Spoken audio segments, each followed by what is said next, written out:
In a world that never slows down, where we are constantly bombarded with information, expectations, and responsibilities, it becomes increasingly difficult to remain calm.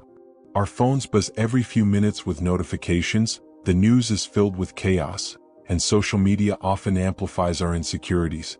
Life feels like a race that never ends, and in that race, our peace of mind is often the first thing we lose. But what if there was a way to rise above the noise? What if there was a philosophy that could teach us how to find inner stillness even when the world around us is falling apart? That philosophy is Stoicism. Stoicism isn't just an ancient idea reserved for philosophers or emperors. It's a practical guide to life that has stood the test of time for over 2,000 years. It was lived and practiced by some of the greatest minds in history. Marcus Aurelius, the Roman emperor who ruled with wisdom; Seneca, the statesman and writer who balanced wealth with philosophy; and Epictetus, a former slave who rose to become one of the most respected teachers of his time. Each of them faced incredible challenges: wars, betrayals, illness, exile. But instead of collapsing under pressure, they cultivated resilience, calmness, and wisdom. Stoicism teaches us one crucial idea: we cannot control the world, but we can control ourselves. We can't stop people from acting unfairly, we can't prevent every hardship, and we can't escape death. But we can choose our response. We can choose patience over anger, discipline over indulgence, and acceptance over despair. When we stop trying to control what is outside our power and focus instead on what lies within, life becomes lighter, calmer, and clearer. This video is about 10 timeless lessons from Stoicism that will help you keep calm, no matter what life throws at you. These lessons are not abstract theories. They are practical tools you can apply immediately. Whether you're facing stress at work, struggling with relationships, or simply overwhelmed by the pace of modern life, Stoicism offers strategies to strengthen your mind and give you peace. As we go through each lesson, imagine applying them to your daily challenges. Imagine the freedom of not being disturbed by every insult, the clarity of knowing what truly matters, and the strength of standing calm when everyone else panics. That is the gift of Stoicism, a philosophy of resilience, serenity, and courage. So, let's dive into these 10 lessons and discover how the wisdom of the Stoics can help us live not just calmer lives but better ones. Control what you can, let go of what you can't. The foundation of Stoicism lies in one of its simplest yet most profound principles: the dichotomy of control. This idea states that in life, there are things we can control and things we cannot. Most of our suffering comes from failing to make this distinction. We waste energy trying to change things that are beyond us, while neglecting the areas where we do have power. Epictetus, one of the great Stoic teachers, explained it clearly: some things are up to us and some things are not. Up to us are our thoughts, our actions, our judgments, and our character. Not up to us are external events, what people think of us, whether we succeed or fail in every attempt, whether the weather is good or bad, or even how long we live. Yet, most of the time we fight against what we cannot control. We complain about traffic, we argue with others over their opinions, we despair when life doesn't go our way. But all of this is wasted effort. The Stoics encourage us to redirect our energy. Instead of wishing the world were different, we should focus on our attitude toward it. For example, you can't control whether it rains today, but you can control whether you complain or whether you adapt. You can't control if someone criticizes you, but you can control how you respond, with anger or with calm understanding. You can't control every outcome, but you can control the effort you put in. This lesson is not about passivity, it's about power. When you stop trying to change the unchangeable, you free yourself from frustration and anxiety. At the same time, when you focus on what is truly in your control, you maximize your effectiveness. Imagine putting all your energy only into the things you can actually influence: your mindset, your actions, your discipline. That is where real progress is made. In modern life, this principle can be applied in countless ways. If your boss treats you unfairly, you cannot control their behavior, but you can control how you react, how you carry yourself, and whether you allow bitterness to poison your spirit. If you fail at a project, you cannot control the past, but you can control how you learn from it and move forward. If global events create uncertainty, you cannot control the entire world, but you can control your daily routines, your habits, and your thoughts. The Stoics remind us, every moment ask yourself, is this within my control or not? If it is, act with courage and clarity. If it isn't, let it go. By doing this, you'll discover a profound sense of calm. You will no longer be a prisoner of circumstances, but the master of your own mind. Train your mind, not the world. One of the most powerful insights in Stoic philosophy is the idea that our suffering does not come from the world itself, but from our interpretation of it. The world is what it is, neutral, indifferent, ever-changing. What makes it good or bad is not the event itself, but the story we attach to it. Epictetus famously said, "Men are disturbed not by things, but by the views which they take of them." This means that two people can face the exact same situation and experience completely different emotions. For example, imagine being stuck in traffic. One person becomes furious, slamming the wheel and cursing at every car. Another person accepts the situation calmly, maybe listening to a podcast or reflecting quietly. The traffic itself is the same, but the reaction is entirely different. The Stoics understood that life is full of obstacles, and most of them are beyond our control. But they also knew that the way we interpret those obstacles is entirely up to us. If you train your mind to see setbacks as opportunities, insults as noise, and hardship as training, then life begins to feel less threatening and more like a classroom for growth. Marcus Aurelius, the philosopher-emperor, wrote in his Meditations, "The impediment to action advances action. What stands in the way becomes the way." In other words, obstacles are not barriers, they are fuel. They test our patience, our creativity, and our resilience. Instead of fighting reality, the Stoics advise us to embrace it and learn from it. This principle can be life-changing. Think about how often we waste time wishing things were different. Wishing people behaved better, wishing circumstances were easier, wishing the world bent to our desires. But the truth is, the world will not adjust itself for us. No matter how hard we resist, life will continue to present challenges, unfairness, and difficulties. The only real solution is to adjust our minds. Training your mind means developing mental discipline. It means catching yourself when negative thoughts spiral out of control. It means reframing situations to see what can be learned instead of what has been lost.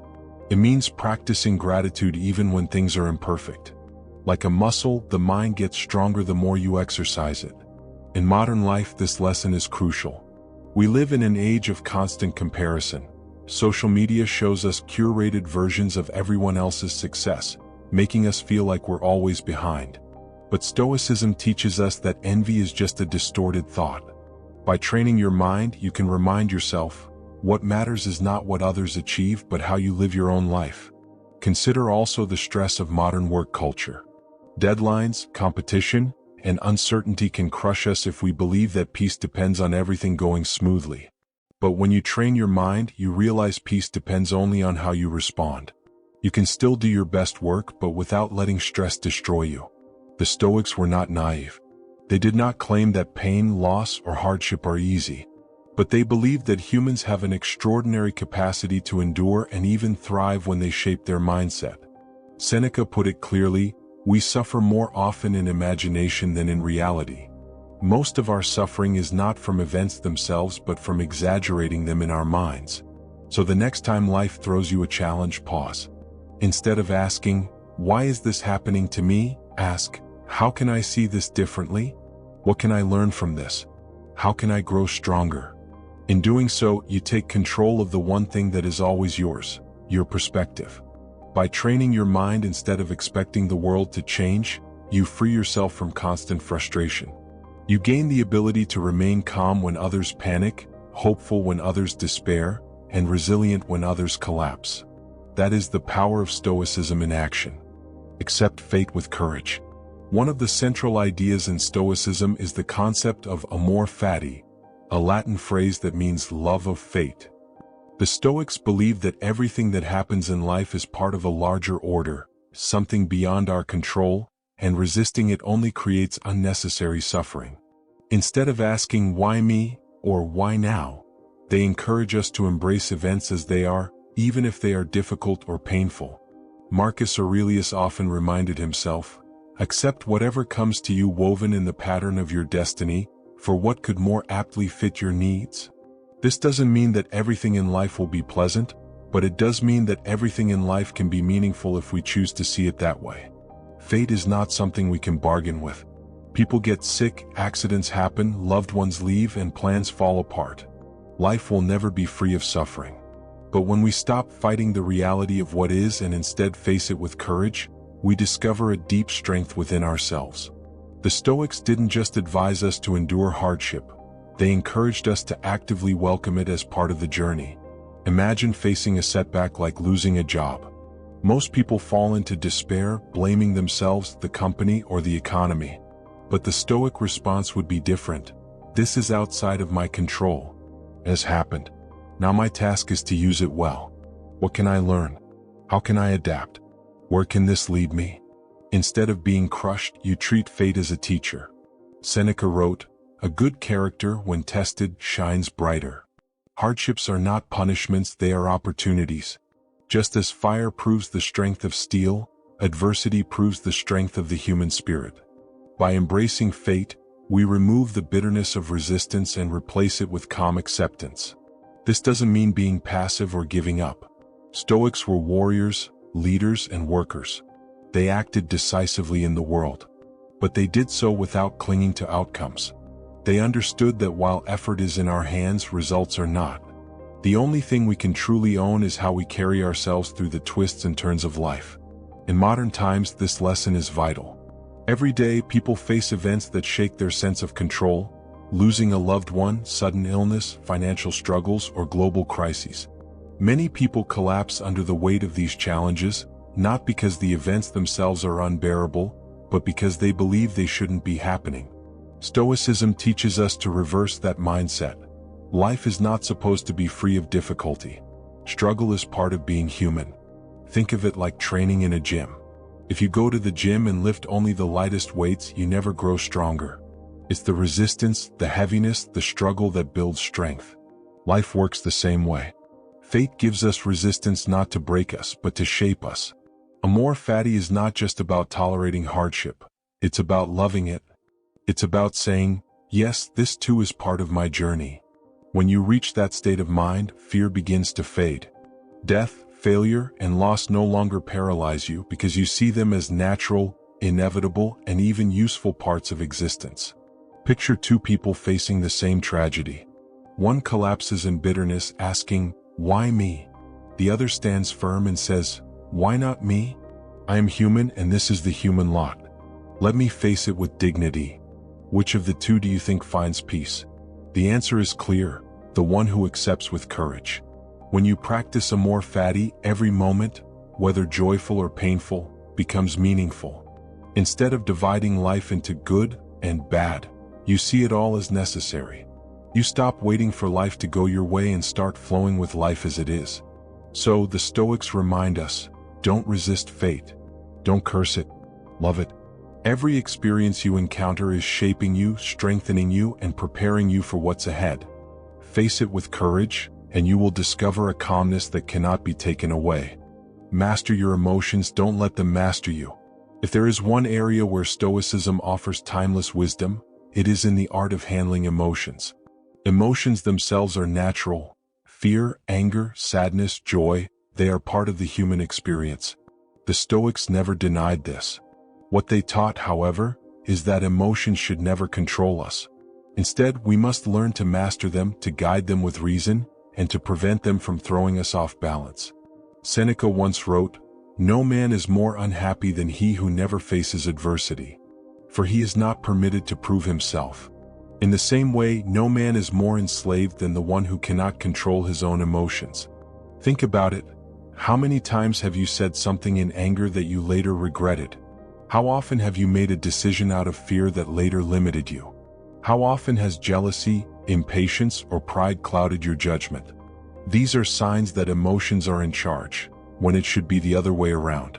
The Stoics believed emotions are not inherently bad. Instead, they are signals. They alert us to something happening in the mind.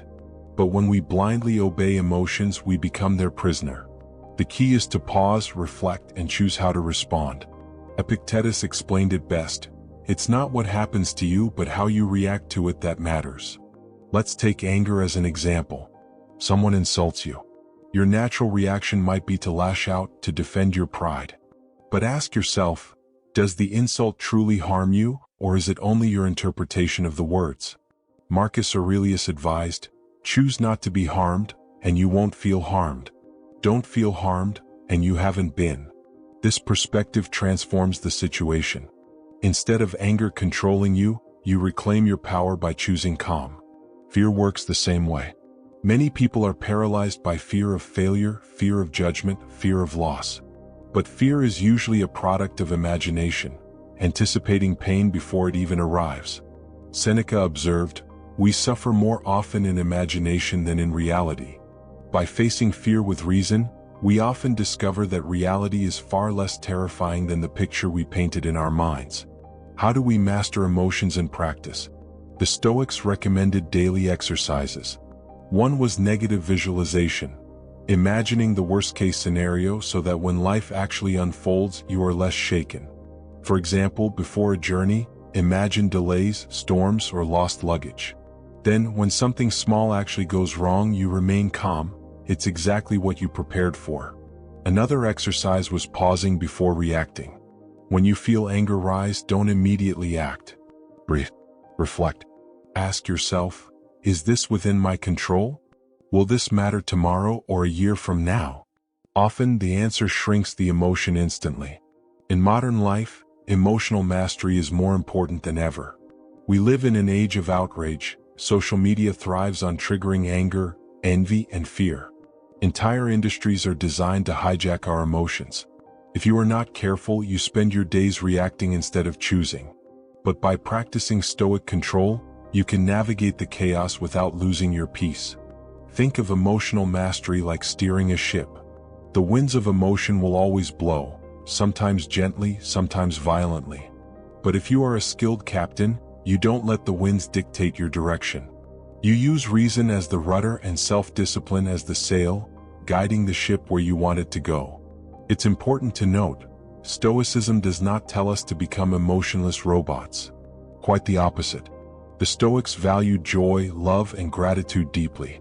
What they warned against was slavery to destructive emotions, anger, envy, fear, despair, that distort reason and rob us of peace. By mastering emotions, we create space for the positive ones to flourish. Imagine the freedom of being unshaken by insults, unfazed by fear, and unbroken by loss. That is the Stoic promise, not that life will be free of emotion, but that you will always remain in command. So, remember this lesson. Emotions are powerful, but they are not your master. You are not a prisoner of anger, fear, or sadness. You are the one who decides how to interpret, how to respond, and how to carry yourself. And when you choose mastery over slavery, you find the unshakable calm that Stoicism has offered for centuries. Vive according to nature. At the heart of Stoic philosophy lies a principle that may sound abstract at first, but is profoundly practical: to live according to nature. For the Stoics, this did not simply mean spending more time in the wilderness or admiring trees and rivers, though that can be valuable. It meant aligning our lives with the nature of the universe and, most importantly, with the nature of our own being. What does this mean? It means recognizing what we are as human beings. We are rational creatures. Unlike animals who act purely on instinct, we have the ability to reason, to reflect, and to choose. Therefore, to live according to nature is to live guided by reason, not by impulse. It is to fulfill our true potential as thinking beings, capable of virtue, justice, and wisdom. Marcus Aurelius put it clearly in his Meditations. If something is in accord with human nature, accept it. If it's not, don't act on it. Our nature calls us to act with integrity, to live with courage, to seek truth, and to serve not just ourselves, but the greater good. When we live out of alignment with nature, life becomes chaotic. We chase pleasure without purpose, wealth without wisdom, or power without principle. We let greed, envy, and anger dominate us, forgetting that these emotions are distortions of our nature, not expressions of it. But when we align ourselves with our true nature, reason, virtue, and community, we find harmony and peace. Another aspect of living according to nature is accepting the natural order of the universe. Everything in life is temporary. Seasons change, people come and go, our own bodies age and eventually die. This is not something to fear or resist. It is simply the way of nature. The Stoics remind us, the same natural laws that bring us joy also bring us loss. To reject one is to reject the other. Consider how much energy we waste resisting natural processes. We fear aging, we cling to possessions, we deny mortality. But nature itself is not cruel. It simply follows its course. The Stoic learns to flow with it, rather than fight against it. Just as a river flows steadily toward the sea, so too does life move toward its inevitable end. Peace comes not from resisting the current, but from moving with it. Living according to nature also means recognizing our role as social beings. Human beings are not meant to live in isolation. Our nature is to cooperate, to contribute, to act with justice and kindness toward others. Marcus Aurelius often reminded himself that he was part of a larger whole, like a hand is part of a body. To harm others, then, is to harm ourselves. To live selfishly is to live unnaturally. In today's world, this lesson is more relevant than ever. We are often taught to value success above all else, even if it comes at the expense of others or at the cost of our own peace. But Stoicism urges us to ask, does this align with my nature? Does this pursuit bring me closer to wisdom, courage, justice, and self-control? If not, then it may not be worth chasing. For example, endless scrolling on social media may give temporary pleasure, but does it align with our nature as rational beings? Chasing wealth without purpose may provide comfort, but does it cultivate virtue? Acting out of anger might feel satisfying for a moment, but does it truly reflect our higher nature? The Stoic answers to all of these is no. Living according to nature means living with intention. It means asking at every step, am I acting as the person I am meant to be? When we do, life becomes simpler, clearer, and calmer. The Stoics believed that happiness doesn't come from luxury, status, or external success. True happiness comes from living in harmony with who we are, rational, virtuous beings who accept the flow of nature and contribute to the greater good. So, let this lesson guide you. When in doubt, return to your nature. Ask yourself, what does my higher self demand in this moment? Align your choices with wisdom, with justice, with courage, and with self-control. In doing so, you will not only keep calm, but also live with dignity and purpose. Embrace mortality. If there is one truth that unites all human beings, it is this: we are mortal. No matter our wealth, power, intelligence, or achievements, our time on this earth is limited. For many, this thought creates fear, denial, or even despair. People avoid talking about death, live as though it will never come, and cling desperately to youth and possessions. But the Stoics had a different approach. Instead of fearing death, they encouraged us to embrace it, and by doing so, to live more fully. Marcus Aurelius reminded himself daily, you could leave life right now. Let that determine what you do, say, and think. This was not meant to be morbid or depressing. It was a call to urgency, to purpose, to presence. When we remember that life is short, we stop wasting time on trivial arguments, meaningless pursuits, or empty distractions. We begin to live with intention. The Stoics practiced an exercise called Memento Mori, which means, remember you must die. They would visualize their own mortality, not to terrify themselves, but to sharpen their perspective. If you know that today might be your last, how differently would you act? Would you hold grudges? Would you waste time scrolling endlessly on your phone? Or would you spend more time with loved ones, pursue meaningful work, and act with courage? Seneca wrote, "It is not that we have a short time to live, but that we waste a lot of it." Our lives are often consumed by things that do not matter. Envy, gossip, fear of others' opinions, endless chasing of wealth. But when we remember death, all these distractions shrink. What once seemed urgent suddenly looks foolish. What once seemed impossible suddenly looks worth attempting, because we realize time is slipping away. Embracing mortality also helps us handle fear.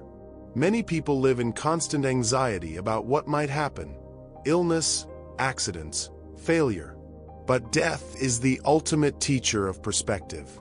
It reminds us that nothing lasts forever, not even suffering. If we accept this, fear loses much of its power.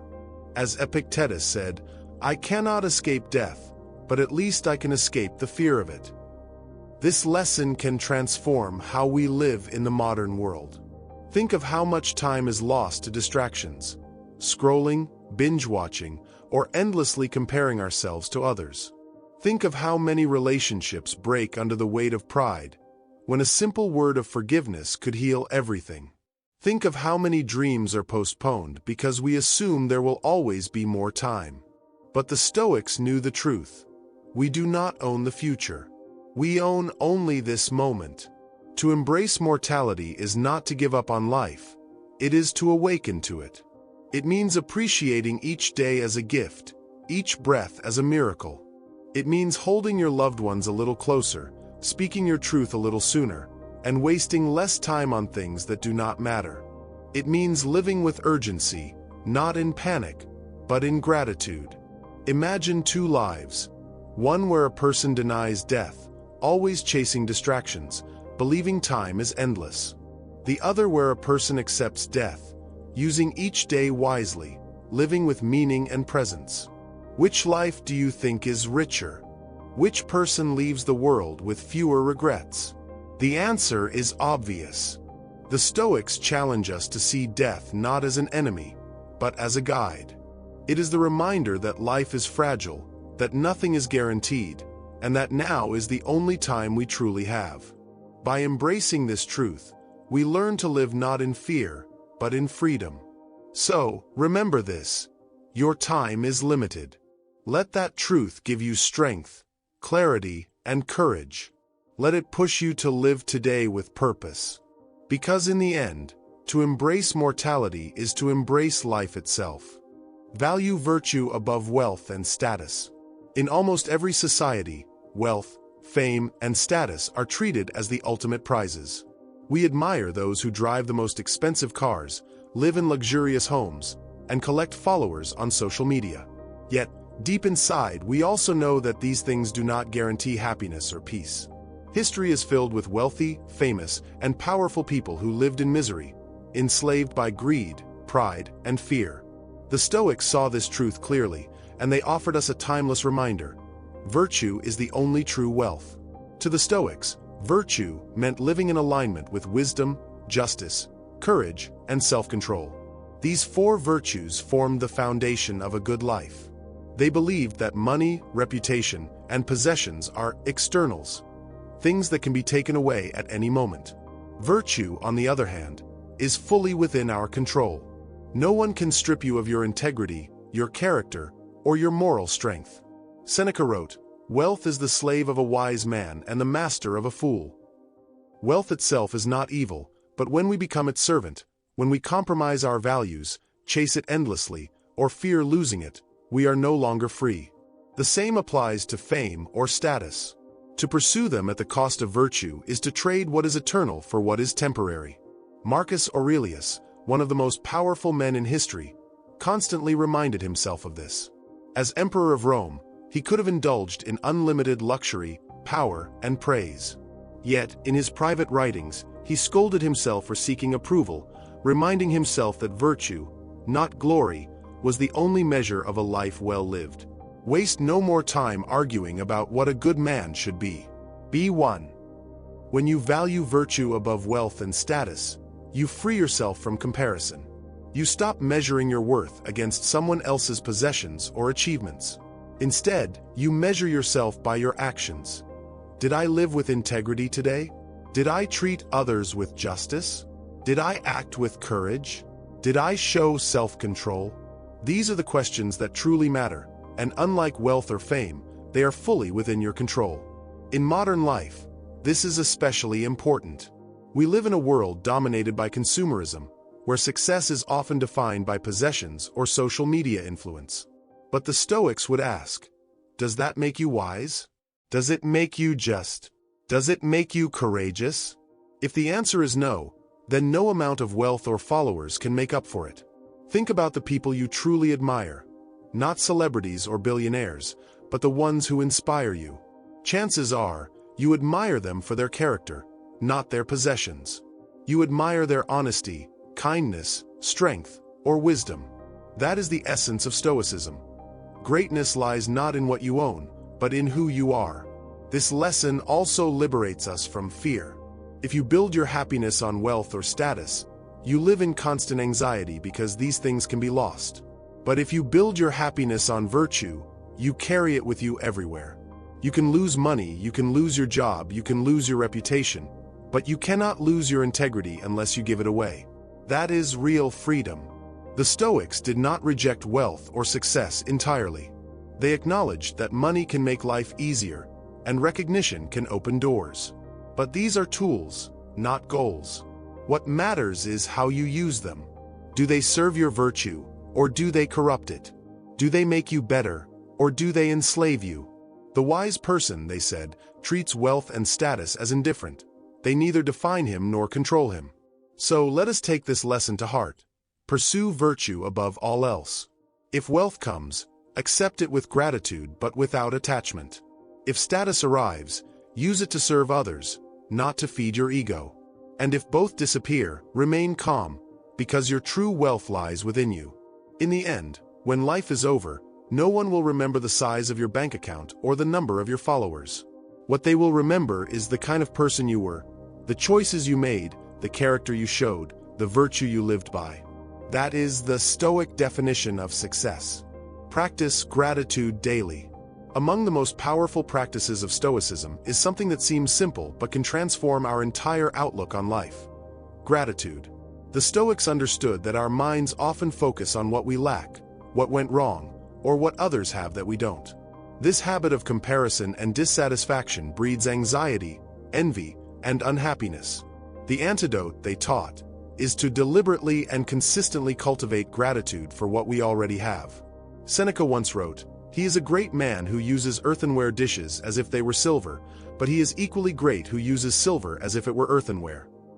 In other words, greatness is not found in possessions themselves, but in our attitude toward them.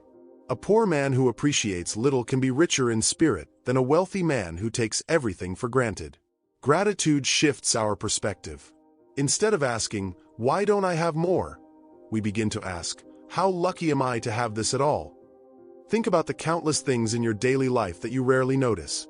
Clean water, food on the table, a safe place to sleep, people who care for you, the ability to see, walk, or think. To the Stoics, every one of these things is a gift of nature, and none are guaranteed to last forever. Marcus Aurelius practiced gratitude every morning. He reminded himself, "When you arise in the morning, think of what a precious privilege it is to be alive, to breathe, to think, to enjoy, to love." For him, simply waking up was reason enough to be thankful. The Stoics also used the practice of negative visualization as a way to fuel gratitude. They would imagine losing what they currently had, their health, their loved ones, their freedom, not to make themselves miserable, but to remind themselves how valuable these things truly are. When you realize how easily life can change, you begin to cherish what is already in your hands. Gratitude also brings resilience. Life will never be perfect. Hardships, setbacks, and disappointments are inevitable. But gratitude gives us strength even in dark times. Epictetus, born into slavery, could have spent his life bitter and resentful. Instead, he chose gratitude for the one thing that could never be taken from him: his freedom of thought. That perspective transformed his suffering into wisdom. In modern life, practicing gratitude daily is more important than ever. We live in a culture that constantly tells us we don't have enough, that we need the newest phone, the bigger house, the better job, the perfect body. Social media magnifies this by showing us endless highlights of other people's lives. Without gratitude, we fall into the trap of endless dissatisfaction. But with gratitude, we can break free. Consider the simple act of keeping a gratitude journal. Each night, write down 3 things you are thankful for. They don't have to be grand. It could be a good meal, a kind word, or even just the fact that you made it through the day. Over time, this practice rewires your brain to notice the good more often than the bad. Gratitude also deepens relationships. When you express appreciation for the people around you, you strengthen bonds and create a cycle of positivity. A Stoic would never take friendship, love, or kindness for granted, because he knows how fragile and fleeting life can be. To say thank you sincerely is to honor both the gift and the giver. Ultimately, gratitude is not about ignoring pain or pretending life is perfect. It is about choosing to see beauty even in imperfection, to find meaning even in difficulty, and to recognize that, despite everything, life is still worth living. As Marcus Aurelius reminded himself, think of all you have and how much more you could have lost. So, let us practice gratitude daily, not as a duty, but as a way of life. Each morning, see the day itself as a gift. Each evening, count the blessings you encountered, however small. By doing so, you will discover that calm is not found in having more, but in appreciating deeply what you already have. Focus on the present moment. One of the greatest sources of human suffering is our inability to stay in the present. We are haunted by regrets about the past and consumed by anxiety about the future. We replay old mistakes again and again, or we imagine countless scenarios of what might go wrong tomorrow. Meanwhile, the present, the only moment we truly possess, slips away unnoticed. The Stoics recognized this trap, and they urged us to anchor ourselves firmly in the now. Marcus Aurelius wrote in his Meditations, "Confine yourself to the present." He reminded himself that life is nothing more than a series of present moments. The past is gone and cannot be changed. The future is uncertain and beyond our control. What matters is how we live right now. The Stoics understood that the mind often drifts toward what is outside of our power, what has already happened or what has not yet happened. By focusing too much on yesterday, we chain ourselves to regret. By obsessing over tomorrow, we create fear. But peace is found only in the present, in this very breath, in this very step. Epictetus said, "Do not seek for things to happen the way you want them to. Rather, wish that what happens, happens the way it happens. Then you will be happy." This wisdom can only be applied in the present moment. Life is unfolding now, not in the past we long to fix, nor in the future we anxiously await. Consider how much energy is wasted outside the present. People lose sleep worrying about what might happen at work next week. They ruin relationships by clinging to old wounds. They spend today waiting for happiness to come someday, when they earn more, when they travel more, when they are finally ready. The Stoics cut through this illusion with clarity. Life is now. There is no someday. There is only today. Living in the present does not mean ignoring the past or the future. The Stoics valued reflection and planning, but they approached both with reason, not obsession. They used the past as a teacher, not a prison.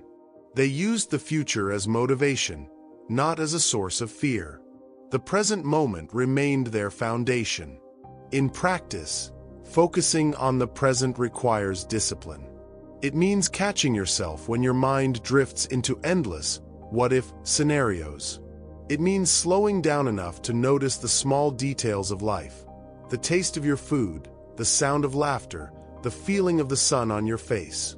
It means being fully present with the people you love, not distracted by phones or future worries. Seneca captured this truth beautifully. Life is long if you know how to use it. Most of us feel life is short because we are never fully here. We rush through days, consumed by the next task, the next plan, the next goal. But when we give our full attention to the present, time expands. A single moment of true presence can feel richer than a year of distracted living. In our modern age, this Stoic lesson is more important than ever. Technology constantly pulls us out of the present. Notifications, emails, and endless scrolling keep us anywhere but here. Anxiety has become one of the greatest mental health struggles of our time, fueled by the fear of futures that may never arrive. To live like a Stoic is to resist this pull. It is to reclaim the present as the only space where life actually happens. Imagine living each day as if it were your last, not with panic, but with clarity. Would you waste it on gossip? Would you spend it worrying about problems that may never come? Or would you invest it in love, learning, and living fully? The Stoics knew the answer. The present is where meaning is found, and it is all we ever truly own. So let us practice this daily. When your mind drifts, gently bring it back. When regret whispers, remember you cannot change yesterday. When fear shouts, remind yourself the future has not yet come. Stand firmly in the present moment, and you will discover a calmness that no storm can take away. Serve the greater good. The final lesson of Stoicism is one that binds all the others together. We are not here only for ourselves. We are here to serve the greater good. The Stoics believed that every human being is part of a larger whole, like limbs of the same body. Marcus Aurelius often reminded himself of this truth. What is not good for the beehive cannot be good for the bee. Just as a bee cannot survive without the hive, we cannot thrive without contributing to the community around us. Too often, people think of philosophy as something private and individual, a way to build personal strength or inner peace. But the Stoics knew that wisdom without action is empty. To be truly virtuous, one must live not only for oneself, but for others. Justice, one of the 4 cardinal virtues of Stoicism, is about fairness, compassion, and service. Epictetus said, "You are not some separate, isolated entity. You are part of the universe, and your actions affect the whole." This means that every choice we make ripples outward. If we choose kindness, honesty, and courage, we uplift others. If we choose selfishness, greed, and cruelty, we poison not only ourselves but also the world around us. Serving the greater good does not always mean grand gestures. It can be as simple as treating others with respect, listening with empathy, or offering help where it is needed. A Stoic would argue that even the smallest act of virtue strengthens the whole of humanity. To be polite to a stranger, to forgive someone who wronged you, to raise your children with wisdom, these are all forms of service. But Stoicism also challenges us to think bigger. It asks, what role can you play in improving society? How can you use your skills, your resources, and your time to make the world better? Marcus Aurelius, though emperor, often reminded himself that leadership was not about power, but about duty. He wrote, "What brings no benefit to the hive brings none to the bee." His role was to serve Rome, not to indulge his own desires. In modern life, this lesson is more urgent than ever. We live in an age of individualism, where people often ask, "What's in it for me?" But Stoicism invites us to flip the question, how can I contribute? True happiness, the Stoics believed, comes not from endless self-indulgence but from living a life of purpose that uplifts others. Serving the greater good also protects us from despair. When life feels meaningless, one of the most powerful remedies is to give. To help another person, to dedicate yourself to a cause larger than your own struggles. These actions remind us that our lives matter, even in small ways. They give us a sense of belonging and significance. Seneca wrote, "Wherever there is a human being, there is an opportunity for kindness." You do not need wealth, power, or fame to serve. You need only to live with virtue, to treat others with justice, and to remember that your life is woven into the lives of everyone around you. The Stoic path is not about retreating from the world, but engaging with it fully, bringing wisdom, courage, and compassion into every action. In doing so, we leave behind not only a life of personal calm, but also a legacy of goodness that outlives us. So let us take this lesson to heart. To live as a Stoic is to live as part of the whole. It is to see yourself not as an isolated individual, but as a vital thread in the fabric of humanity. It is to serve, to uplift, and to act in ways that strengthen the community and the world. Because in the end, what good is inner peace if it does not radiate outward? What good is wisdom if it does not serve others? To be truly Stoic is not just to master yourself, it is to serve the greater good. Living the Stoic way. We have walked through 10 timeless lessons of Stoicism. Lessons that can guide us not only to remain calm in the storms of life, but also to live with clarity, strength, and purpose. Now it is time to bring them together, to see the larger picture of what the Stoic way of life truly means. Stoicism is not about retreating from the world. It is not about becoming cold, detached, or emotionless. Rather, it is about learning to face reality with courage, wisdom, and serenity. It is about mastering ourselves so that we can act rightly in any situation. Whether in success or in failure, in joy or in sorrow, in abundance or in loss. The Stoics taught us to begin by controlling what we can and letting go of what we cannot. This first step gives us freedom. Once we stop trying to change the uncontrollable, our energy becomes focused on what truly matters: our thoughts, our choices, our actions. This is the foundation of all inner calm. They then urged us to train our minds, not the world. The external world will always present challenges, but our perception of those challenges determines whether we suffer or grow. By disciplining our minds, we build resilience and strength that no outside force can destroy. We learn to accept fate with courage, to face mortality without fear, and to embrace the truth that life is fragile. Instead of denying death, we let it sharpen our focus and remind us that every moment is precious. By remembering that time is short, we learn to live more fully, more urgently, and more gratefully. The Stoics also taught us the importance of mastering our emotions. They did not say emotions are bad. They said we must not let emotions master us. Anger, fear, envy. These feelings can destroy our peace and lead us into destructive actions. But through awareness, discipline, and reflection, we can guide our emotions instead of being guided by them. Living according to nature, they reminded us, means aligning ourselves with reality and reason. It means not fighting the way life unfolds, but working in harmony with it. When we stop resisting what is natural and inevitable, we discover a flow and simplicity in life that frees us from unnecessary suffering. They showed us that virtue, wisdom, justice, courage, and self-control is the only true wealth.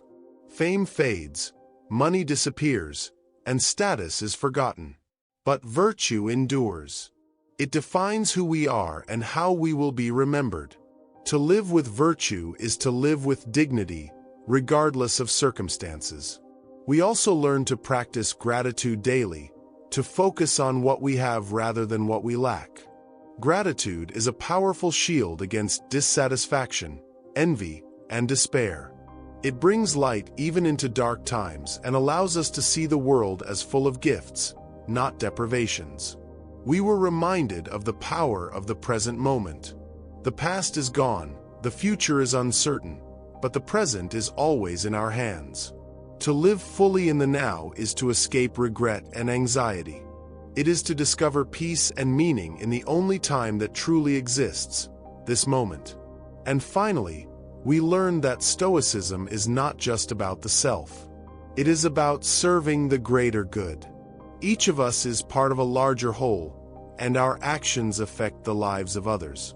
To live as a Stoic is to live not just for yourself, but for humanity, to bring justice, kindness, and wisdom into the world around you.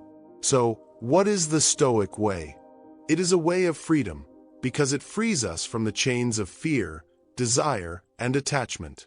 It is a way of strength, because it teaches us to stand firm in the face of hardship. It is a way of peace, because it aligns us with reality rather than illusion. And it is a way of service, because it reminds us that the best life is one lived for the good of all. If you carry just one message from these lessons, let it be this: your peace does not depend on the world outside you. It depends on the world within you. You cannot control what happens, but you can always control how you respond. That response, rooted in wisdom, courage, justice, and self-control, is the essence of Stoicism. Life will test you. You will face challenges, loss, and uncertainty. But with the Stoic philosophy as your guide, you can meet those trials calmly, with strength and dignity. And when your time comes, you will leave this world knowing you lived not by chance, but by choice, not in fear, but in freedom. This is the Stoic way. This is the path to calm. And it is a path that is always open to you, right now, in this very moment.